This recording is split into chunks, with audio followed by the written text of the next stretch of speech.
দেখেছো দিদুন কি বলছে? ওর পরে এটো থালায় ও খাবে, তাতে আমার কি? মতি সোহাগী।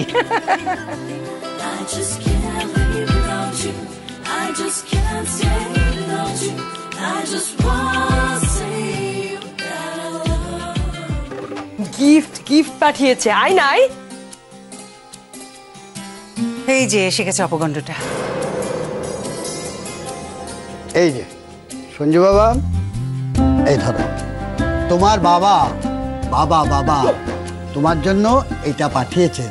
আমিও কিন্তু ড্যাডের ছেলে। হ্যাঁ, এই নাও, এটা তোমার জন্য। না না না মিস্টার চ্যাটার্জি, তুমি নয়, ও আপনার মালিক, আপনি বলুন, আপনি, and call him sir. Sorry madam, এটা আপনার জন্য।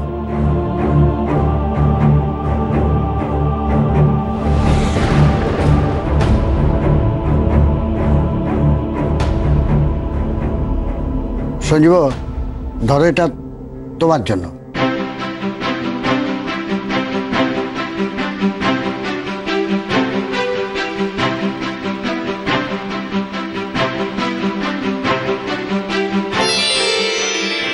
কি এটা দিয়ে ও কি করবে? তো মেয়েদের গিফট।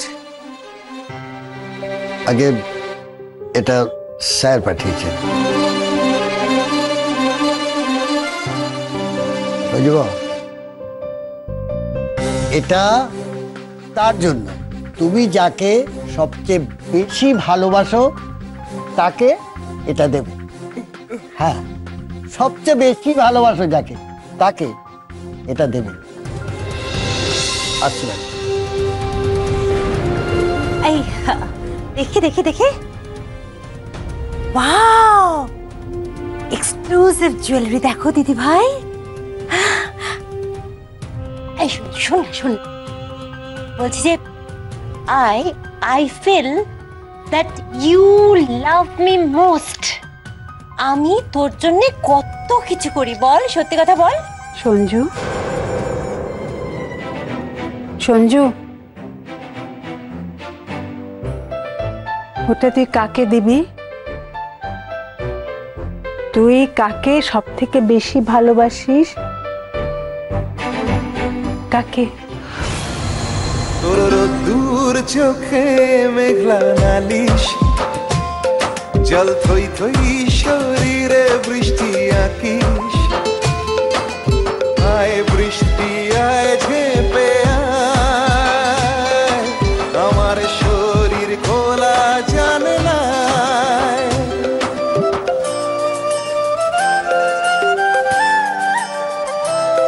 তোর দূর চোখে মেঘলা নালিশ। তারা এই যে মম, এই ছেলেটা আমাকে মেরেছে। ওর এত বড় সাহস, ও আমার গায়ে হাত দিয়েছে। আমার গালে হাত দেওয়ার সাহস হয় কি করে ওর? হ্যাঁ হ্যাঁ, ওর খুব সাহস বেড়েছে। এই শোন, তুই শায়রিকে, একটা মেয়েকে কেন মেরেছিস? ও তোর ছোট বোন না? ভুলে গেছিস? ভুলে গেছিস না? তারা ব্যাপারটা বুঝতে দে। কিচ্ছু বোঝার নেই দিদি, ওকে চাপকে সিধে করে দেওয়া উচিত। যশোর প্রশ্রয় প্রশ্রয় ও মাথায় উঠেছে, শাসন করার কেউ নেই তো। কি আশ্চর্য, আগে ওকে বলতে দে। এই তোর এত বার কিসের জন্য বেড়েছে? বাড়বে না আবার? বড়মামাকে এমডি করেছে না? কি বলছে জানো, ও নাকি পরিবারের কর্তা। কি? এই তুই এই পরিবারের কর্তা? আমি থাকতে, তোর বাবা থাকতে তুই এই পরিবারের কর্তা? এত বড় স্পর্ধা তোর? লীলা, ও এই পরিবারের ভাবি কর্তা, আর মেরেছে যখন, তখন নিশ্চয়ই কোনো কারণ আছে। শায়রি, বল কি করেছিস? আমি বলছি, সঞ্জু দাদাবাবু আর জামাই বাবা যখন জামাই ষষ্ঠীর খাবারটা সবে মুখে তুলছিল, তখন শায়রি দিদি গিয়ে জামাই বাবার খাবারটা তুলে ছুঁড়ে ফেলে দিতে গিয়েছিল। তখন সঞ্জু দাদাবাবু শায়রি দিদিকে একটু শাসন করেছে। বড় ভাই হিসেবে ছোট বোনকে শাসন করতে পারবে না? সে অধিকারও কি ওর নেই? না, নেই। ও শাসন করা কে? ওকে শাসন করার জন্য আমি আছি, ওর বড় মামা আছে। শাসন করেছে, বেশ করেছে। নিজের স্বামীকে রেসপেক্ট করতে পারবে না কেন? এসব তো তোমাদের থেকেই শেখা মম। বড় মামাকে তার ওয়াইফ মানে মামিমণি কোনোদিনও কি রেসপেক্ট করেছে?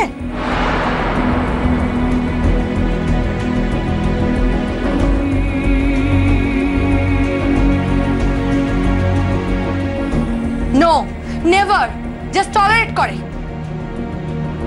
শায়রি, মাত্রা ছাড়িয়ে যাচ্ছিস কিন্তু। শায়রি, দাঁড়াও, দাঁড়াও শায়রি। কি হয়েছে? কাছে এসো। প্রথম জামাই ষষ্ঠীতে মাকে প্রণাম করবে না? নো, প্রণাম করব না। এইরকম জামাই ষষ্ঠী হওয়ার থেকে আমার বিধবা হওয়া অনেক বেটার ছিল। তবু একটা আশীর্বাদ মায়ের থেকে নিতেই হয়। ওয়েল, তুমি যখন যেচে পড়ে হ্যাংলার মতো চাইছো যে আমি তোমাকে প্রণাম করি, করছি। যাক, তাহলে মাথা নত করতে শিখেছো তো মাকে প্রণাম করলে একটু মাথা আশীর্বাদ নেবে না? কাছে এসো।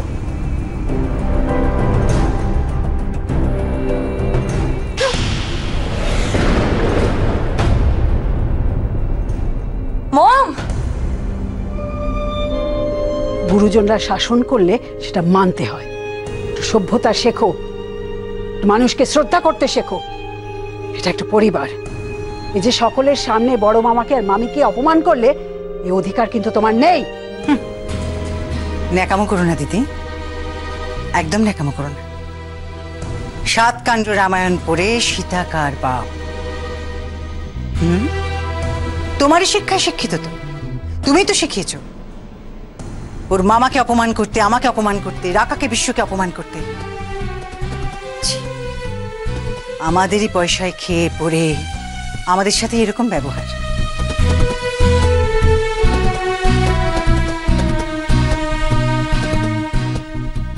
আমি ক্ষমা চাইছি। আমার মেয়েকে আমি বোঝাবো। বর্দি, বর্দি তুমি ওকে বোঝাতে পারবে না। ওকে বোঝাতে শুধুমাত্র একজনই পারে। কে? অভিষেক।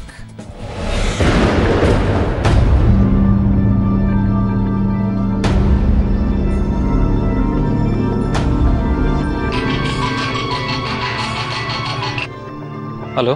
অভিষেক, আমি শায়রির বড় মামিমা বলছি।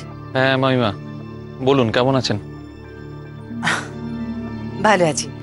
আচ্ছা শোনো, তোমাকে একটা কথা বলার জন্য ফোন করা। আমরা না খুব দুঃখিত শায়রি তোমার সঙ্গে যে ব্যবহারটা করেছে সেই জন্য। আমার কি মনে হয় জানো তো, তুমি যদি সত্যি পুরুষ মানুষ হও তাহলে তোমার ওকে উচিত শিক্ষা দেওয়া উচিত। তুমি চাইলে আমি তোমাকে হেল্প করতে পারি। ও হ্যাঁ, আর একটা কথা শোনো, তুমি কিন্তু আমাদের কোম্পানিতে একটা চাকরি করতে পারো। 25,000 স্যালারি। হ্যাঁ, 25,000 টাকা হবে না তোমাদের দুজনের জন্য যথেষ্ট বলো? না, আমি ভাবছিলাম যে তোমার যা স্টেটাস তাতে মনে হয় 25,000 টাকা অনেক। কখনো দেখোনি বোধহয় একসঙ্গে, না? আপনার কোম্পানিতে চাকরি নেওয়ার আগে মরে যাওয়া ভালো।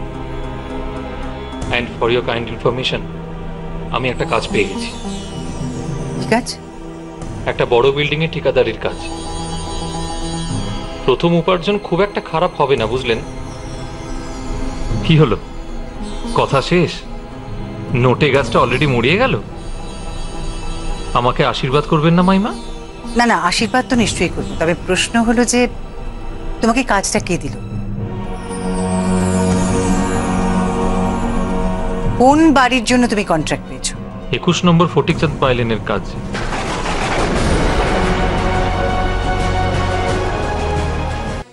কাজটা বোধহয় দিয়েছে জেএম কনস্ট্রাকশনের মালকিন জুবেদা।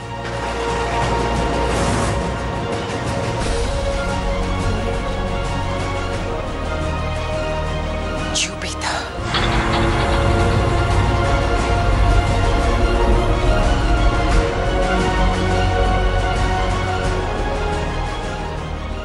সরি, ফোনটা এসে গেল। আচ্ছা আমি কি বলছি আপনি বুঝতে পারছেন তো? হ্যাঁ, বুঝতে পারবো না মানে?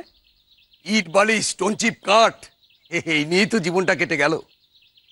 আপনি তাহলে আমাকে একটা বাজেট দিন। স্যার, আর বাজেটের কি আছে? তা আপনার যা কাজের হিসেব, তা ধরুন এই $1,04,000 তো লাগবেই। তবে হ্যাঁ স্যার, কিছু অ্যাডভান্স দিতে হবে। অ্যাডভান্স? হ্যাঁ। কত? দেখুন স্যার, আপনি হলেন কি আমার কাছে নতুন পার্টি, তা অন্তত $1,00,000 না হলে কাজ শুরু করে কি করে বলুন তো? $1,00,000? হ্যাঁ স্যার, এই ধরুন না, লেবার খাটানো, মাল কেনা, এর জন্য $1,00,000 তো লাগবেই। তা না হলে তো কিছু করা যাবে না স্যার।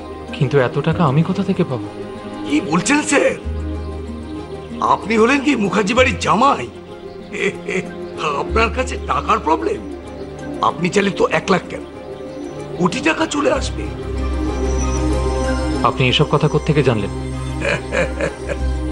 স্যার, এই লাইনে সব খবর নিয়ে রাখতে হয়, তা না হলে লাইনে টিকবো কি করে বলুন?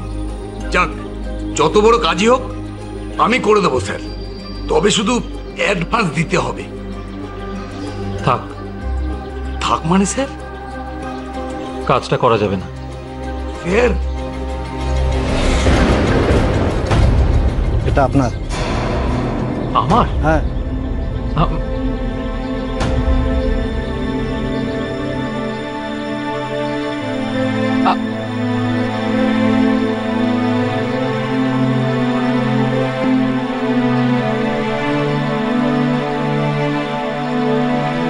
কি?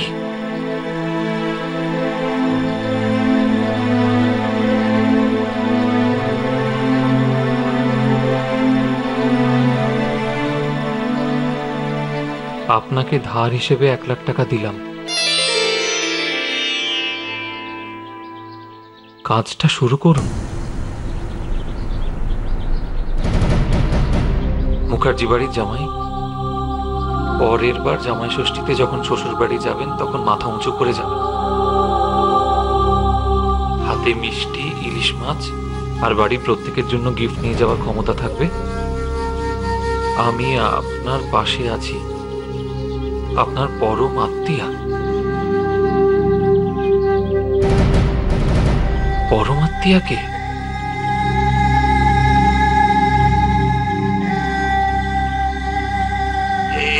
এই তো স্যার, মেঘ না চাইতেই জল, টাকা এসে গেল। যাক স্যার, তাহলে টাকাটা দিন।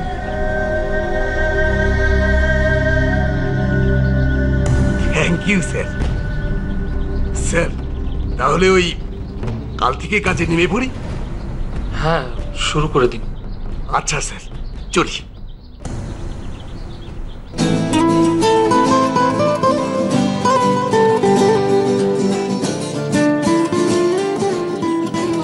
আমি জানি না আপনি কে, কিন্তু এই টাকাগুলো দিয়ে আপনি যে সাহায্য করলেন, আমি আপনার কাছে কৃতজ্ঞ থাকব। সারা জীবনও আপনার ঋণ শোধ করতে পারবো না।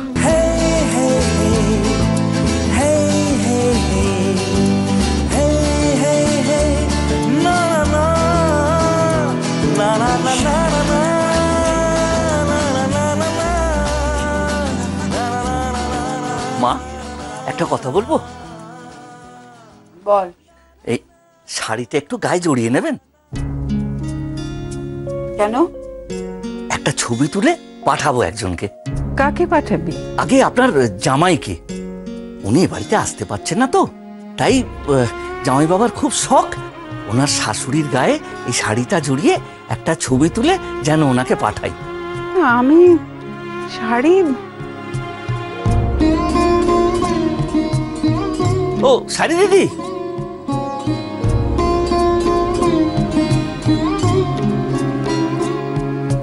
কি হয়েছে? মায়ের একটা ছবি তুলে দাও না গো। এই মোবাইলটা তুমি কোথা থেকে পেলে? এই মাইনের টাকা দিয়ে কিনেছি। বাবা, ঘনশ্যামদা মোবাইল কিনেছে? কটা গার্লফ্রেন্ড হলো? কি যে বলিস, ওর আবার গার্লফ্রেন্ড? হ্যাঁ, দেখুন না, এই আইবুড়োর আবার গার্লফ্রেন্ড হচ্ছে। দাও না, একটা ছবি তুলে দাও না গো। দিচ্ছি।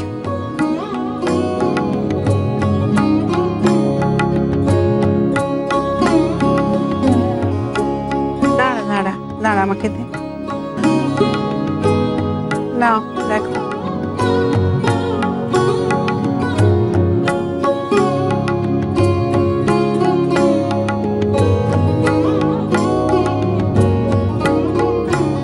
এই নাও। আমি ছবিটা জামাইবাবুকে পাঠিয়ে দিই। হ্যাঁ,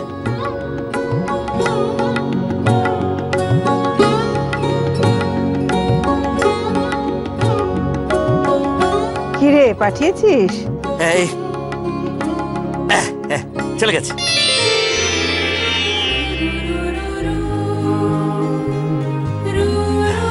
আমি আসি। হ্যাঁ,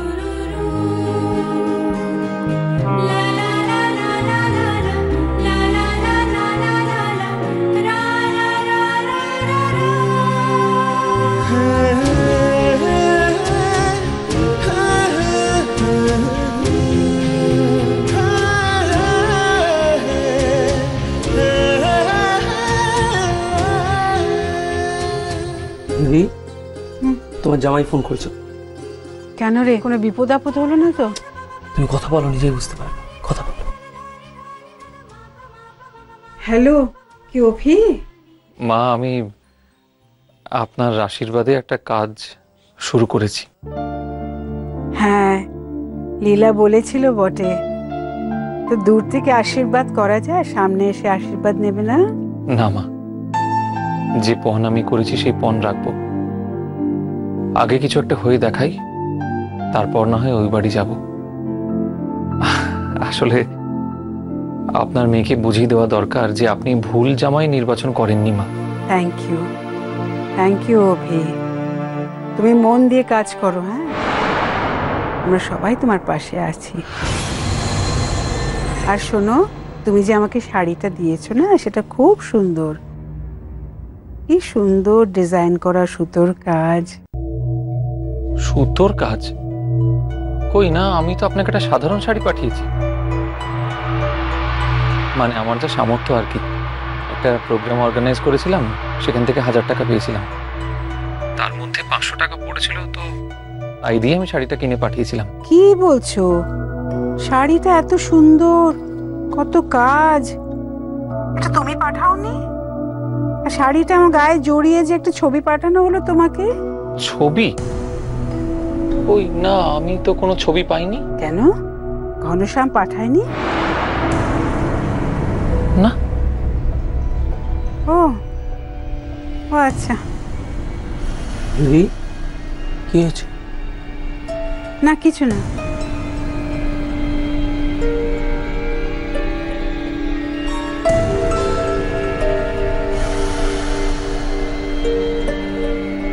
শাড়ি সুতোর কাজ করা আমি পাঠালাম? বিশ্ব, যা তুই ফ্রেশ হয়ে নে। কিছু খাস নি, যা খেয়ে নে, যা। দিদি, তুমি একটা কথা বলবো। তুমি আগের থেকে অনেক পাল্টে গেছো, অনেকটা দাদার আগের পক্ষের বউয়ের মতো হয়ে গেছো। যা যা, এটা নিয়ে যা। সাবধানে দেখো। কাকে পাঠালো ছবিটা? ঘনশ্যাম, ঘনশ্যাম। বিপিন, ঘনশ্যাম দাকে ডাকছো? হ্যাঁ। ঘনশ্যাম দা ড্যাডির সব জামা কাপড় কাচ্ছে। ও আচ্ছা, একটা কাজ কর না, ওর মোবাইলটা নিয়ে আয় তো। মোবাইল? হ্যাঁ। কেন? নিয়ে আয় না, যা যা নিয়ে আয়। কি আশ্চর্য, কাকে পাঠালো ছবিটা তাহলে? বিপিন, দে।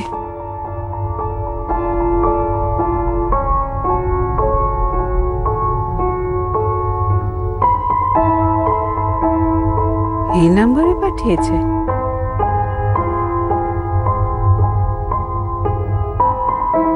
তুই যা যা, থ্যাংক ইউ।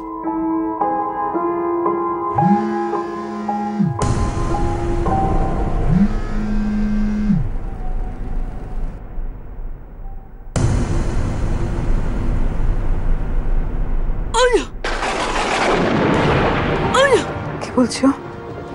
কে বলছো? এ ঝিল ছাড়া আর কেউ নয়।